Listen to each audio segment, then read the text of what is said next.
Salut à toi, bienvenue dans ce nouvel épisode. On se fait en 5 petites minutes un deuxième livre de Sénèque cette semaine après les lettres à Lucilius.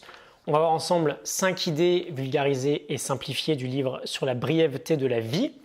Tu as la Morning Note disponible en description si tu veux la télécharger. On ne perd pas de temps, on y va. Première idée, on commence fort, j'aime beaucoup. Il nous dit la vie n'est jamais trop courte lorsqu'on ne la gaspille pas. Il nous dit, je cite, « Nous n'avons pas véritablement une existence courte, mais nous en gaspillons une part considérable.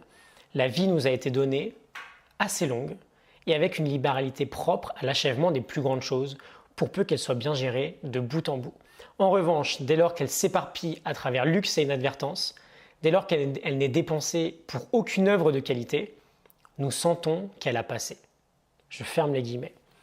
Deuxième page du livre, je m'en souviens, je l'ai lu il y a à peu près 3 ans, quand j'étais en pleine réflexion sur un potentiel changement de vie. J'étais consultant dans l'informatique et la finance. C'était pas un boulot qui me plaisait, je n'aimais pas du tout ça, j'ai trouvé aucun intérêt. J'étais du coup vraiment pas bon. Et je restais juste pour la paye en fait. Et ces mots m'avaient un peu sauté à la figure.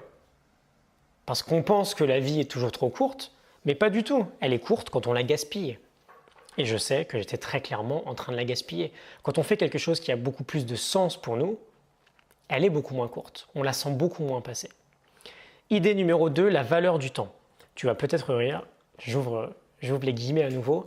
Les gens adorent recevoir pensions et allocations, et pour les obtenir, ils ne ménagent ni leur peine, ni leur sacrifice, ni leur énergie.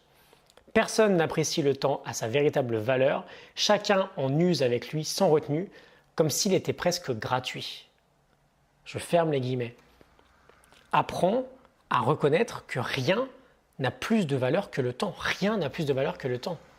Et arrête de gaspiller ce temps-là à faire des choses insignifiantes du coup. Il nous dit, je réouvre les guillemets, combien de temps pour un créancier, combien de temps pour un subalterne, combien de temps pour une scène de ménage. Et donc c'est marrant, ça ne va pas nous venir à l'esprit, je pense, de donner notre argent à n'importe qui, alors qu'on gère beaucoup moins bien notre temps finalement. Sauf qu'elle est là, la vraie ressource limitée. On peut toujours gagner de l'argent. Le temps, une fois qu'il est passé, c'est fini. C'est John Wooden, le grand coach de basket, qui disait « On ne peut rien à propos d'hier, la porte a été fermée et la clé a été jetée. » On veut apprendre à reconnaître la valeur du temps, c'est aussi le meilleur moyen de ne pas le gaspiller. Et c'est normal de redouter de prendre de l'âge quand on ne fait rien de signifiant dans notre vie. Parce qu'on voit le compte à rebours arriver en fait. Et on en revient à la première idée. Quand on fait quelque chose qui a du sens pour nous, on est heureux de prendre de l'âge. Parce que ça signifie aussi qu'on avance sur notre chemin en fait. Idée numéro 3, le fléau de la procrastination. Ça aussi c'est vraiment d'époque. Il écrit « Peut-on trouver un raisonnement plus sot que celui de ceux qui se flattent de prévoir ?» Ils sont encore plus systématiquement occupés. Afin de pouvoir mieux vivre, ils dépensent leur vie à s'organiser la vie. Le plus grand obstacle à la vie est l'expectative qui, suspendue au lendemain, gâche l'aujourd'hui. Je ferme les guillemets, c'est très très beau. On a toujours tendance à attendre un meilleur moment pour se lancer dans un nouveau projet, à toujours remettre au lendemain.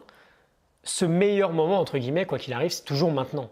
Il faut arrêter de repousser ou de se trouver des excuses et passer à l'action le plus tôt possible. Ou sinon, Sénèque va te dire que tu es sot. C'est à toi de choisir. D'ailleurs, ça m'avait fait rire d'écrire ça dans la Morning Note. Un grand homme d'État disait autrefois « Le changement, c'est maintenant ». Et au fond, c'était plein de sagesse. L'action, c'est maintenant, c'est pas demain. La procrastination, tu peux le voir, c'est pas un problème qui date d'hier, hein. C'était il y a 2000 ans. Sénèque, c'était il y a environ 2000 ans. Il était déjà au taquet là-dessus. On passe à la 4e idée, on est un peu dans la même veine. Est-ce qu'on attend la retraite pour commencer à vivre? Et là, on est encore d'actu aussi. Sénèque nous dit « N'est-ce pas un étrange retard que de commencer à vivre juste quand on doit finir? Quel oubli imbécile de la condition de mortel que de repousser à la 50e ou à la 60e année les saines résolutions et partant de vouloir commencer une vie à un âge où peu de gens sont parvenus. » On remet un peu dans notre contexte, c'était il y a 2000 ans donc. C'était pas si évident d'arriver à 50-60 ans. Mais tu as bien compris ce qu'il nous dit. L'idée générale dans la société aujourd'hui, si on ne se pose pas trop de questions, c'est quoi? C'est on bosse 40 ans, peu importe que ça nous plaise ou non, et ensuite on profite quand on a 65 ans. Bon, le problème, c'est qu'aujourd'hui, à 65 ans, on est malade. Le chiffre, à 1 ou 2 ans près, je ne l'ai pas exact, mais doit à peu près correspondre à l'espérance de vie française en bonne santé. On comprend bien du coup que ce système-là, il n'a aucun sens. Pourquoi attendre la retraite pour commencer à vivre? Et enfin, 5e idée, on va finir avec un peu de sagesse, apprendre des anciens.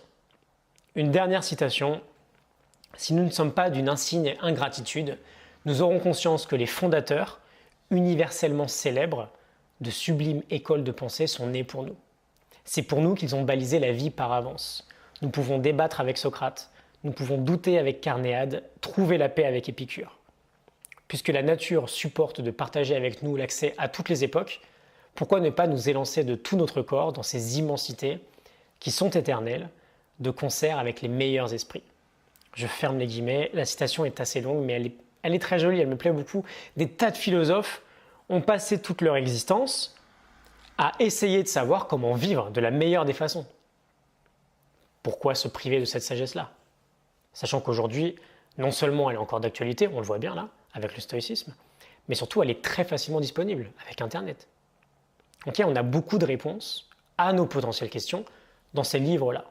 Et c'est une bonne idée, je pense, quoi qu'il arrive, d'apprendre un maximum des anciens de notre monde. Surtout quand ils ont dédié leur vie à cette question-là. Ok, je te laisse là-dessus. J'espère que ça te parle, que ça t'inspire. C'était 5 idées du livre de la brièveté de la vie, sur la brièveté de la vie de Sénèque. Je te mets la morning note en description si tu veux la télécharger. Et je te souhaite une excellente journée. À demain. Salut.